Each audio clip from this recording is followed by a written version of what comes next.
Why do we pretend the 1980s had good post-apocalyptic movies? We all blindly praise Mad Max, but for every masterpiece, there were 20 cheap, disgusting VHS flops made by cynical producers trying to scam nerds out of their allowance. These aren't underrated classics, they are literal garbage. Today, we are looking at the absolute worst, weirdest, and most embarrassing Mad Max ripoffs of the 80s. Grab your vomit bag, because this is the trash cinema they want you to forget. Number 1. Hell Comes to Frogtown, 1988. You might think that a movie starring professional wrestler Rowdy Roddy Piper as a wasteland hero would be a surefire hit, but 1988's Hell Comes to Frogtown proves otherwise. Piper plays Sam Hell, a man who is captured by a fascist government because he possesses a remarkably high sperm count in a post-nuclear world plagued by infertility. His mission is to travel to Frogtown, a radioactive wasteland controlled by mutant amphibians, to rescue a group of fertile women. The premise is undeniably absurd, and the execution somehow manages to be even worse. The mutant frog people, known as the Guardians, are brought to life with some of the cheapest rubber masks ever committed to film, making it impossible to take them seriously as a legitimate threat. Piper does his best to inject his trademark charisma into the role, but he is completely undermined by a script that forgets to include any actual action for the first 45 minutes. The film tries to balance gross-out humor, cheap exploitation, and post-apocalyptic drama, failing miserably at all three. While it has gained a minor cult following due to its sheer weirdness and late-night cable television rotation, it was a massive financial flop upon release, leaving theaters completely empty and audiences utterly bewildered by the bizarre nonsense unfolding on screen. The pacing drags horribly, relying on cheap jokes about Piper's protective metal underwear rather than crafting a compelling narrative. It stands as a pathetic end to the decade's wasteland craze, a film that somehow wastes a perfectly great wrestler in a swamp of rubber masks. Number 2. Creepazoids, 1987. In the late 1980s, filmmakers realized that simply ripping off Mad Max was no longer enough. They needed to combine it with other popular genres to make a quick buck. Enter Creepazoids, a 1987 film that attempts to mash the post-apocalyptic wasteland with the creature feature horror of Alien. Directed by low-budget maestro David Decato, the film follows a group of military deserters who seek shelter in an abandoned laboratory after a devastating nuclear war. Unbeknownst to them, the facility is housing a series of genetically engineered mutant monsters. The title creatures are brought to life with some of the cheapest, most laughable rubber suits in the history of cinema, with the main monster looking suspiciously like a giant, hairy rat that stumbled out of a bad Halloween store. The plot is incredibly thin, serving merely as an excuse to trap the characters in a dark room so they can be picked off one by one. The acting is universally abysmal, with Scream Queen Linnea Quigley providing the only recognizable face, though she is given absolutely nothing interesting to do besides strip down during a completely random shower scene. The gore effects are cheap and unconvincing, failing to generate even a single jump scare.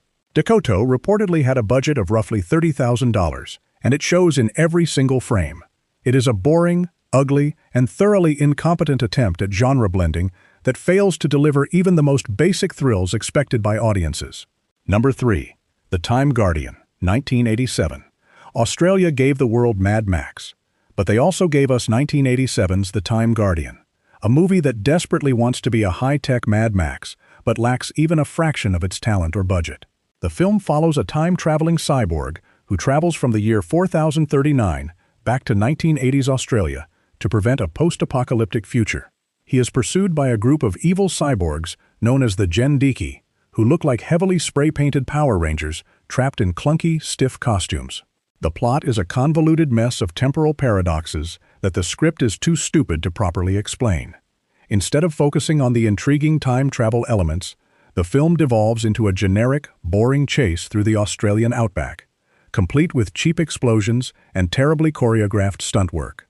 The cyborg suits are incredibly restrictive, forcing the actors' movements into a slow, robotic shuffle that completely destroys any sense of danger or urgency during the action scenes. The dialogue is exposition-heavy and completely lacking in wit, charm, or basic logic. Director Brian Hannett tries to mask the film's massive inadequacies with a flurry of flashy editing, but it only results in a confusing, visually abrasive nightmare that gives the viewer a headache. It is a deeply embarrassing flop that completely failed in its native country and rightfully vanished into the darkest depths of VHS obscurity. Number 4. America 3000, 1986. If there is one movie on this list that truly defies logical explanation, it is the 1986 disaster known as America 3000. Set centuries after a nuclear war, the film presents a bizarre matriarchal society where women, referred to as femmes, rule the wasteland, while men are reduced to primitive slaves called cedars.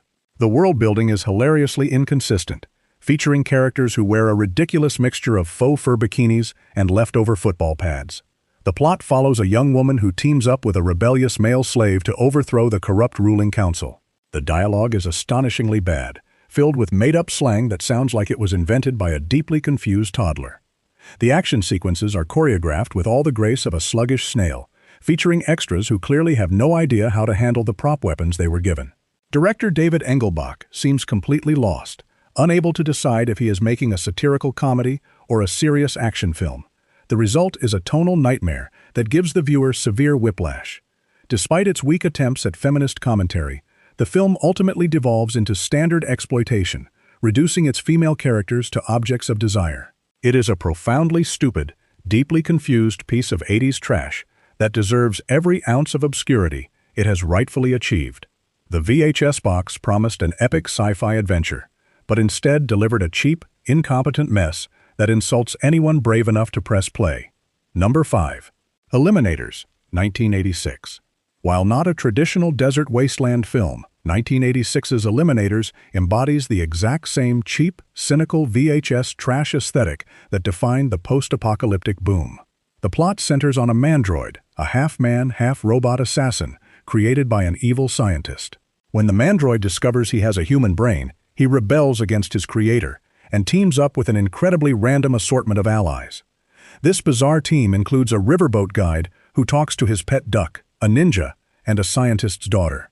The villain, played by Roy Dotrice, is somehow a Roman-style aristocrat living in a high-tech underground fortress, a detail the film never bothers to explain or justify. The script reads like it was written by a hyperactive 10-year-old playing with a mixed box of action figures, carelessly throwing together robots, ninjas, and ancient Romans without any logical framework. The special effects are incredibly cheap, with the mandroid's robotic parts looking like they were purchased from a local hardware store and glued to a leather jacket. Director Peter Manoogian keeps the pace moving quickly, hoping the audience won't notice the gaping plot holes, but the sheer stupidity of the premise is impossible to ignore. It is a mindless, insulting piece of junk food cinema that offers zero nutritional value. Eliminators is a lazy, pathetic cash grab that defines the word disposable, banking entirely on the gullibility of kids looking for a sci-fi fix at the local video store on a Friday night. Number 6. Future Hunters, 1986. We now arrive at a film so utterly deranged that it makes the other movies on this list look like masterpieces of coherent storytelling. Future Hunters, released in 1986 and directed by Cirio H. Santiago opens in the year 2085, where a dying scientist gives a woman the Holy Grail and instructs her to travel back in time to 1986 to prevent a post-apocalyptic future. Once she arrives in the past, she immediately loses the Grail to a gang of random thugs, prompting a wasteland warrior named Falcon to help her retrieve it. From there, the plot spirals completely out of control, throwing in neo-Nazis, a dwarf, a clone of Adolf Hitler, and a magic sword. The sheer density of stolen ideas is staggering, as Santiago desperately tries to combine Indiana Jones, Mad Max, and The Boys from Brazil into one incoherent package. Starring Richard Norton and a young Robert Patrick, the film relies entirely on non-stop, poorly choreographed action to distract the viewer from the fact that the script makes absolutely no sense. It is a fever dream of cinematic theft, a movie so bewilderingly bad that it transcends terrible and becomes a surreal, headache-inducing experience. Future Hunters is a bewildering disaster that must be seen to be believed. It is the ultimate example of throwing spaghetti at the wall to see what sticks, resulting in a sloppy, brain-melting mess that leaves you questioning the sanity of everyone involved in its production. Number 7. Land of Doom, 1986. Finding a truly unwatchable movie is surprisingly difficult, but 1986's Land of Doom manages to achieve this dubious distinction with remarkable ease. The film follows Harmony, a tough female warrior who wanders the radioactive wasteland, battling various bands of generic marauders. The plot is practically non-existent, consisting of a series of disjointed encounters that lead absolutely nowhere and build no tension. Harmony is played by Deborah Renard, an actress who possesses a striking physical presence but lacks the acting chops to carry an entire film. Her performance is entirely one note, consisting mainly of squinting aggressively and delivering her lines in a monotone whisper that makes the dialogue incredibly difficult to understand. The villains she faces are equally bland, lacking the colorful personalities that make memorable movie antagonists. Director Peter Maris demonstrates a shocking incompetence when it comes to staging action, filming the fight scenes in such tight, shaky close-ups that it is impossible to tell what is actually happening. The pacing is excruciatingly slow, with long stretches of characters simply walking through the desert in complete silence. The synthesizer soundtrack is relentlessly annoying, droning on endlessly without adding any tension or excitement. It is a grueling, utterly lifeless chore to sit through, lacking even the basic charm that saves other bad movies. Land of Doom is a truly depressing hallmark of VHS-era failure, a film so devoid of energy or purpose that it makes you feel genuinely sorry for the VCR forced to play it. Number 8. Barbarian Queen, 1985. The 1980s saw a massive boom in sword and sorcery films, but 1985's Barbarian Queen decided to toss those fantasy elements into a post-apocalyptic blender. Starring the late Lana Clarkson as the fierce warrior Athalia, the film follows her quest for revenge against an evil warlord who destroyed her village and enslaved her people. Despite the post-apocalyptic setting, the characters wield swords and wear leather bikinis, creating a bizarre visual disconnect that the film never bothers to explain or contextualize. The narrative is painfully predictable, moving from one generic action set piece to another with all the enthusiasm of a corporate training video. The film's only claim to fame is an infamous torture sequence where Clarkson's character is strapped to a rack and interrogated, a scene that epitomizes the sleazy, exploitative nature of 80s B-movies. Director Hector Oliveira seems entirely uninterested in crafting a compelling story, focusing instead on cramming as much gratuitous nudity and violence into the runtime as humanly possible. The fight choreography is laughably bad, featuring actors who clearly have no martial arts training awkwardly swinging swords at one another. It is a sleazy, deeply cynical piece of exploitation garbage that insults the intelligence of anyone who watches it. Barbarian Queen is a cinematic embarrassment from start to tragic finish, offering nothing but cheap thrills and failing even at that, proving that a great poster does not make a great movie. Number 9. DEF-CON 4, 1985. Canadian cinema has produced its fair share of genre classics, but 1985's DEF-CON 4 is not one of them. The film begins with an interesting premise. 3 astronauts are orbiting the Earth in a secret defense satellite when a full-scale nuclear war breaks out below them. They are forced to return to a completely devastated planet, crash landing in a desolate wasteland. Unfortunately, any potential the premise holds is completely squandered within the first 20 minutes. Upon landing, the astronauts are quickly captured by a bizarre community of survivors, led by a teenage boy who has crowned himself a feudal lord. The film takes a sharp, ugly turn from a survival story into a weird, deeply unpleasant tale of cannibalism, rape, and torture. The pacing is incredibly sluggish, with long stretches of characters sitting in dark, dirty rooms talking about their miserable lives. The characters are entirely unsympathetic, making it impossible to care about their ultimate fates. The special effects are cheap and unconvincing, failing to convey the scale of the nuclear apocalypse. Director Paul Donovan tries to create a bleak, gritty tone, but he only succeeds in making the movie depressing and utterly devoid of entertainment. DEF-CON 4 is a bleak, miserable failure that offers absolutely no fun. It is a grimy, unpleasant slog that mistakes cruelty for depth, leaving viewers feeling dirty and utterly cheated out of their rental money. Number 10. Radioactive Dreams, 1985. Cult director Albert Pyun is no stranger to terrible movies, but 1985's Radioactive Dreams might be his most bewildering disaster. The film follows 2 young men who have spent their entire lives locked inside a fallout shelter, raised solely on a strict diet of classic detective novels. When they finally emerge into the post-apocalyptic wasteland, they decide to become hard-boiled private investigators, wearing tailored suits and fedoras amidst the radioactive rubble. This inherently absurd premise could have worked as a quirky comedy, but Pyun directs the material with a deadpan seriousness that renders the whole affair agonizingly dull. The 2 leads, played by John Stockwell and Michael Dudikoff, have absolutely zero chemistry, and their constant, whiny bickering grows incredibly tiresome within the first 10 minutes. The narrative aimlessly wanders from one bizarre set piece to another, including a completely out-of-nowhere musical number that stops the plot dead in its tracks. The villains, a group of generic mutants led by a sleazy crime boss, are entirely forgettable and poorly developed. Pune attempts to create a surreal, dreamlike atmosphere, but he completely lacks the budget and the visual flair to pull it off. It is a painfully boring, intensely confusing mess that fails as both a comedy and an action film, securing its permanent spot in VHS history. Radioactive Dreams is a frustrating waste of a decent concept, suffocated by Pune's inability to tell a coherent story or stage a compelling scene. Number 11. Savage Island, 1985. When it comes to outright scams in the movie industry, the 1985 cinematic atrocity known as Savage Island takes the absolute cake. The film prominently features Linda Blair on its VHS box art, and in the opening credits, leading viewers to believe she is the star of the feature. In reality, Blair only appears for about 5 minutes at the very beginning and the very end, serving as a framing device for a completely different movie. The actual film is a hodgepodge of stock footage lifted from 2 earlier, equally terrible Filipino post-apocalyptic movies, Firecracker and The Women.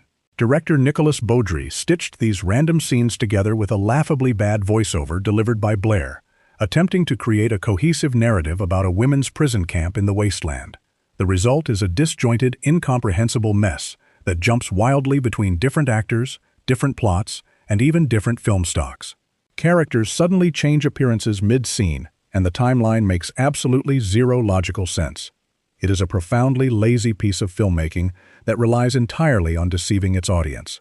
The fact that a major distributor actually put this out on VHS is a testament to the Wild West nature of the home video market. It is unwatchable garbage, representing the absolute rock bottom of deceitful exploitation. Savage Island is a soulless, insulting scam that actively hates its audience, proving that some producers would do literally anything to make a quick, dishonest buck off unsuspecting renters. Number 12. Wheels of Fire, 1985. We now venture into the Philippines, a country that served as a bustling factory for cheap post-apocalyptic knockoffs throughout the 1980s. Wheels of Fire, released in 1985 and directed by exploitation veteran Sergio H. Santiago, is a textbook example of how to make a Mad Max clone on a microscopic budget. The story follows Trace, a rugged drifter armed with a ridiculously oversized flamethrower, as he attempts to rescue his kidnapped sister from a sadistic warlord named Scorp. The plot is paper-thin, serving merely as an excuse to string together a series of poorly staged vehicular combat sequences. Because the production couldn't afford actual desert locations, the wasteland is clearly just a rock quarry on the outskirts of Manila, surrounded by lush tropical vegetation that completely destroys the post-apocalyptic illusion. The cars are cheaply modified sedans adorned with random pieces of scrap metal, looking more like junkyard rejects than fearsome machines of war. The acting is universally terrible, with the actors seemingly more concerned with remembering their dialogue than delivering convincing performances.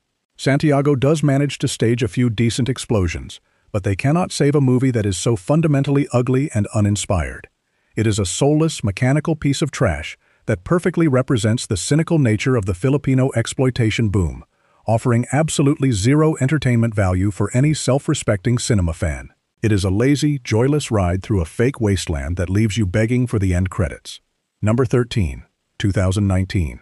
After the Fall of New York, 1983. Not content with just stealing from George Miller, the filmmakers behind 2019, After the Fall of New York decided to plagiarize John Carpenter as well. Directed by Sergio Martino in 1983, this Italian-French co-production is a brazen mashup of The Road Warrior and Escape from New York.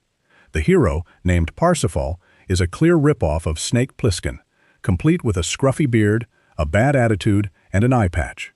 He is recruited to venture into the irradiated ruins of Manhattan to retrieve the last fertile woman on Earth. The plot is a jumbled mess of nonsensical sci-fi concepts, featuring a race of mutant dwarves who hunt humans in the dark subway tunnels. The villainous Uraks, a faction of European-Asian hybrids, are represented by guys in cheap plastic masks who fail to look even remotely threatening. The special effects are atrocious, particularly a scene involving a giant rat that looks like a discarded puppet from a local public access television show. Martino does his best to inject some energy into the proceedings with fast-paced editing, but it cannot mask the fundamental emptiness of the script. The climax makes absolutely zero logical sense, relying on a deus ex machina that feels utterly unearned. It is a bewildering, exhausting experience that treats its audience like absolute idiots. 2019 is a loud, stupid, and deeply dishonest ripoff that tricks you into watching a mutant dwarf-infested nightmare. Number 14. Exterminators of the Year 3000, 1983. If you thought Hollywood was cynical, wait until you experience the sheer audacity of Italian exploitation cinema. Exterminators of the Year 3000, released in 1983, is perhaps the most blatant Mad Max 2, the Road Warrior clone ever committed to celluloid. Directed by Giuliano Carnameo under the pseudonym Julian Carnami, the film lifts entire sequences, costume designs, and plot points directly from George Miller's masterpiece. The story follows a rugged wasteland scavenger named Alien, who is tasked with protecting a young boy. The kid is supposedly the last hope for finding uncontaminated water, a concept so derivative that it practically screams lawsuit. Alien is played by Robert Iannucci, who lacks the rugged charisma of Mel Gibson, replacing it with a greasy mullet and a complete inability to deliver a convincing punch. The villain, a leather-clad tyrant known as the Black One, drives a ridiculous vehicle that looks like a dune buggy wrapped in shag carpeting. The English dubbing is notoriously awful, featuring accents that wildly fluctuate between Brooklyn, British, and completely inexplicable. The climactic chase scene is edited with all the coherence of a blender, making it impossible to tell who is shooting whom. Despite its pathetic attempts at world-building, the film grossed almost nothing. It was quickly relegated to the bottom shelf of VHS rental stores, exactly where this shameless, talentless piece of plagiarized garbage belongs. Number 15. Striker, 1983. Cirio H. Santiago returns to our list with 1983's Striker, a film that is somehow even more derivative than his previous entry. The plot, such as it is, revolves around a cliché search for a mythical, untouched water source in the middle of a radioactive desert. Striker, the titular hero, is a silent, brooding loner who communicates entirely through grunts and fierce stares, making him a profoundly boring protagonist to follow. The villain, a warlord named Cardus, is a standard-issue madman who wants to control the water to solidify his power over the wasteland. The film's only redeeming quality is the incredibly dangerous stunt work performed by the Filipino stuntmen, who clearly risk their lives for very little pay. Cars flip, crash, and explode with a reckless abandon that is genuinely thrilling to watch. Unfortunately, these brief moments of vehicular mayhem are sandwiched between long, agonizing stretches of terrible dialogue and wooden acting. The characters are completely interchangeable, and the script gives the audience absolutely no reason to care about who lives or dies. Santiago tries to mask the film's glaring inadequacies with rapid-fire editing, but it only results in a confusing, headache-inducing visual mess. It is a hollow, deeply cynical knockoff that offers nothing new to the genre. Striker is pure, unadulterated trash, a film so lazy it doesn't even bother to hide its stolen identity. Number 16. The New Barbarians, 1983. Our next stop on this doomed highway takes us back to Italy, where director Enzo G. Castellari proved that he could rip off Mad Max even faster than his contemporaries.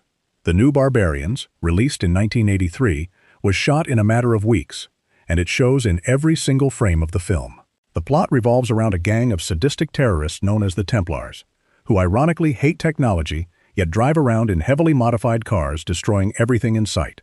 Our hero is a lone drifter named Scorpion, who teams up with a tough guy mechanic named Nadir, played by Fred Williamson.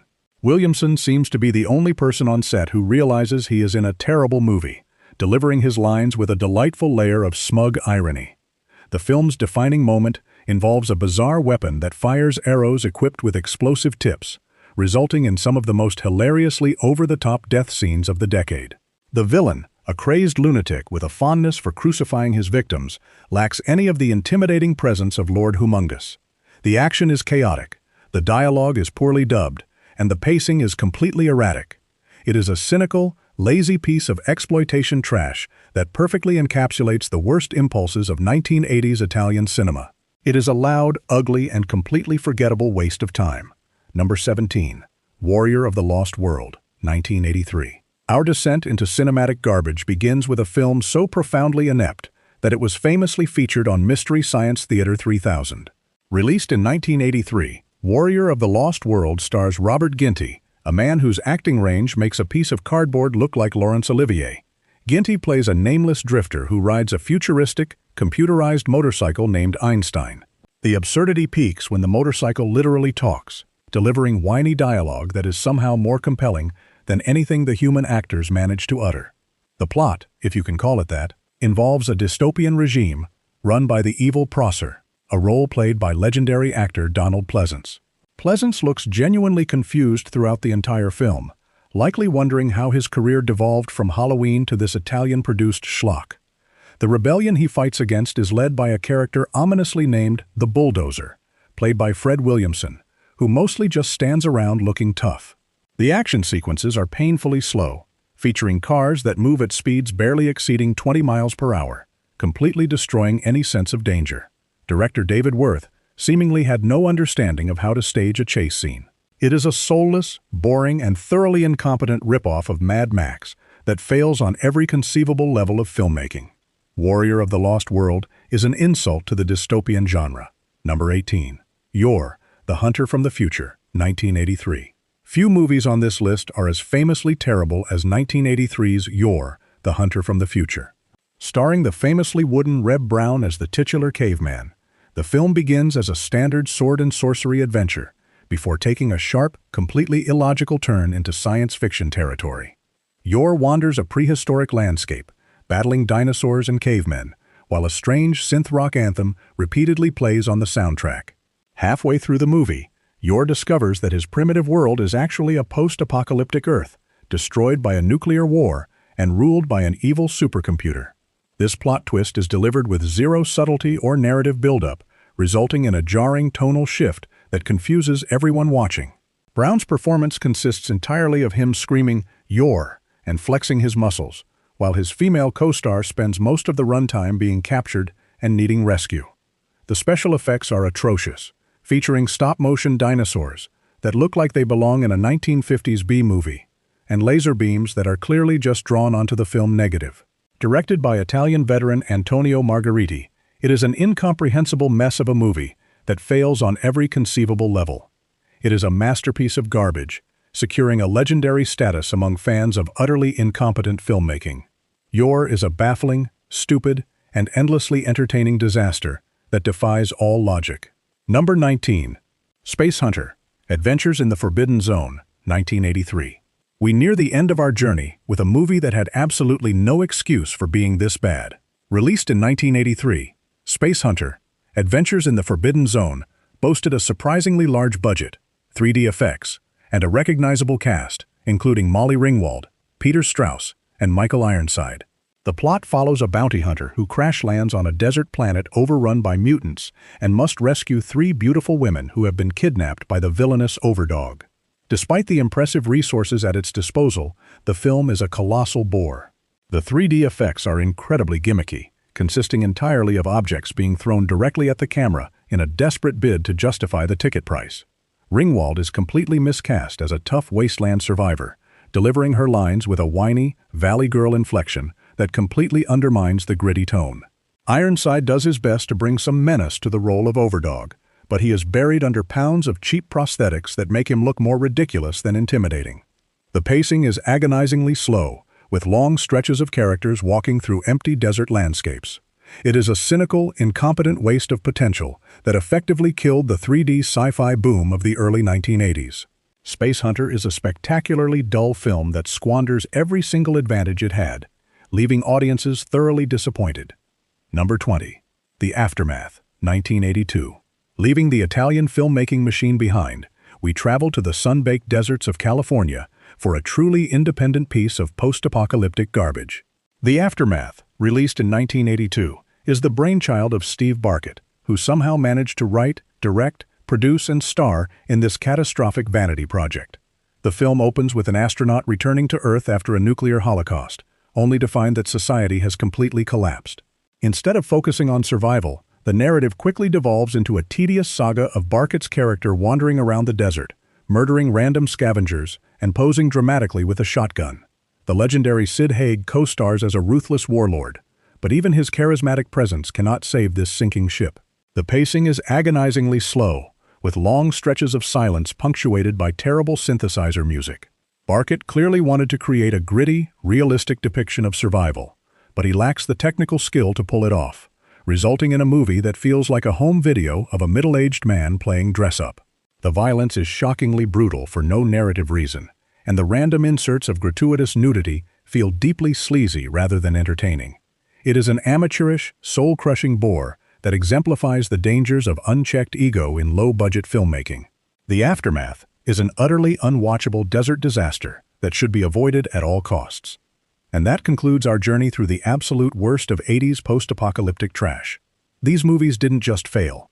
They definitively proved that greedy filmmakers would literally steal any idea if it meant making a quick buck. Did I miss any of your favorite VHS disasters? Let me know down in the comments. Hit that subscribe button for more cinematic garbage. And always remember, just because it's on VHS definitely doesn't mean it's a classic.